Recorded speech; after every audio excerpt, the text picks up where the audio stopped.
When Peugeot unveiled its brand new coupe at the Paris Motor Show in October 1996, it was as if the brand had just thrown a stone into the pond. It had been more than 10 years since the 504 Coupe had bowed out. And now the guys from Sochaux are back at it with a machine that doesn't have much in common anymore with the sedan it actually comes from.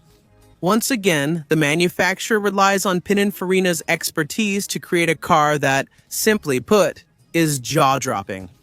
The 406 Coupe makes a strong impression and the public is immediately won over. Even better, it doesn't just make a good impression. It sells extremely well at dealerships. It just goes to show that a bit of boldness and a beautiful design can be enough to turn the tables. So today, let's look back at the story of the 406 Coupe.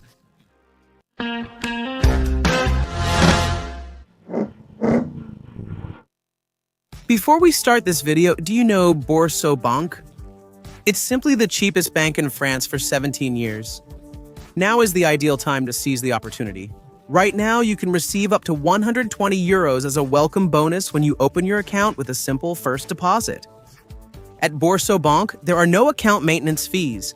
Payments and withdrawals are free, including abroad. You have a customizable card. And above all, you will save up to 252 euros per year on average on your banking fees. Account opening is 100% online, fast and totally secure. You can try Banque without changing your bank immediately. So don't wait. Open your Banque's account now using the link in the description to get 120 euros offered when you open your account. Since 1983, Peugeot had left the field of grand touring coupes built from its family cars. Of course, the 504 Coupé and its convertible counterpart had their charm, but their sales numbers remained modest, despite a career that lasted 14 years. As a result, the brand refocused on more mainstream models. Yet, at the turn of the 90s, the Peugeot management couldn't help but cast a curious eye. On the competition side, Opel, for example, didn't hesitate in 1989. The German brand launches the Calibra, derived from the Vectra, and achieves great success, at least in Germany. At Peugeot, the situation is a bit more complicated. In France, the coupe hasn't been popular since the end of the Renault Fuego in 1986. So it's shaping up to be a bold gamble for the Lion brand. But then, in the mid-90s, Peugeot started to feel like it could spread its wings. Despite the relative flop of the 605, as the launch of the 406 approached, which was supposed to succeed the 405. Starting in October 1995, the company feels there's a small opportunity to seize.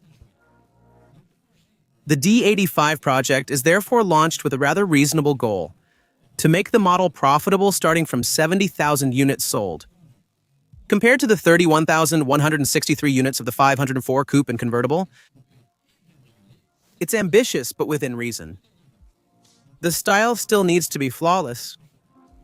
True to its habits, Peugeot calls on Pininfarina. The Italian coach builder finds itself in competition with the in-house design center, led by Gerard Welter. But the proposal from Turin, designed by the young Davide Arcangeli under the supervision of Lorenzo Ramaciotti, wins hands down. The result is a car that is both completely distinct from the sedan and perfectly integrated into the lineup. The kind of compromise you only achieve once every 10 years. This time, Pininfarina and Peugeot have their masterpiece.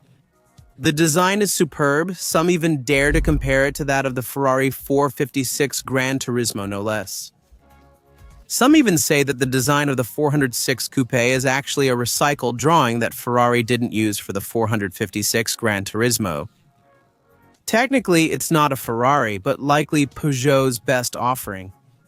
The 406 as a base is already well known for its handling, and when it comes to the engine, it's serious business. The 2L 135 HP engine is a reliable classic. But it's mainly the arrival of a new V6 that draws attention, with 1,946 cc and 194 horsepower. Developed by Française de Mécanique to replace the old Peugeot Renault Volvo, the 400C Coupe is not meant to be a pure sports car, but rather an elegant and muscular grand tourer, especially in this V6 version. Launched in 1997, the Coupe is priced at rates that aren't exactly popular. 174,800 francs for the 4-cylinder version, 214,800 francs for the V6, and up to 239,800 francs for the pack version. Well equipped, with prices of 36,000, 45,000, and 50,000 respectively. Today, considering inflation, still, it's more affordable than a 605 V6. But as a result, in its very first year, the Bella attracts 11,076 buyers. This 406, besides its design, has truly Italian origins, even though the mechanical parts are indeed produced in Sochaux. Then it heads to San Giorgio Canavese, near Turin, for assembly. The bodywork itself is manufactured and painted in Grugliasco. In 1998, sales skyrocketed, 24,257 units, an absolute record for the model. To keep the excitement going, Peugeot gave the Coupe a slight facelift as early as 1999. Very subtle, of course, but enough to stay in the game. It's also an opportunity to introduce a new 2-liter 4-cylinder engine, going by the gentle name EW10J4R, producing 138 horsepower. Sales drop a bit to 17,000 units, but the initial goal of 70,000 units in total is now within reach. In 2000, the V6 reaches 210 horsepower. In October, a special edition celebrates the 70th anniversary of Pininfarina, simply named Settantani. The year 2000 marks a slight dip with 15,570 units. In 2001, the numbers increased again, with 17,362 units sold. Not bad at all for a car over 5 years old, proof that a beautiful design is a key quality. It doesn't age. Peugeot then tries a new approach that might make some people cringe. A diesel version. Yes, and high-pressure direct injection under the hood of a coupe. The 2.2L engine delivers 136 HP and 310 Nm of torque, surpassing the V6. You could certainly call it sacrilege, but let's not forget that Peugeot is the king of diesel at the time, and they want everyone to know it. Between 2001 and 2004, Paris equipped 24,000 units with this engine, making it a success for the brand. In 2002, the 2-liter gasoline engine is replaced by a 2.2-liter engine with 160 horsepower, which is powerful without being too thirsty. Despite everything, the 406 sedan is starting to show its age, and this is reflected in the Coupe's sales, which dropped to 10,000 units. Peugeot knows that the end is near. In 2003, the brand launched a special series called Griff, elegant and discreet, but produced in only 885 units. Sales plummeted to 7,300 units in May 2004. The Mercedes, a final limited series Ultima Edition, marks the swan song. The final unit is produced at the Italian factory in San Giorgio Canavese. On October 24, 2004, a total of 107,654 coupes were produced. A nice result for a risky bet. Its successor, the 407 Coupe, will not know the same glory. Maybe because of a design created in-house, a bit less inspired. And anyway, it's very difficult to follow in the footsteps of a legend. And you, do you have any memories with the 406 or the 406 Coupé? Tell me in the comments. And of course, don't forget to subscribe. And don't forget that if you want to save money on your bank, BoursoBank has been the cheapest bank in France for 17 years. And right now, you can receive up to 120 euros as a bonus when you open your account.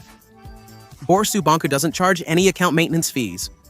Payments and withdrawals are free, and you can save up to 252 euros per year. Click on the link in the description to get 120 euros offered.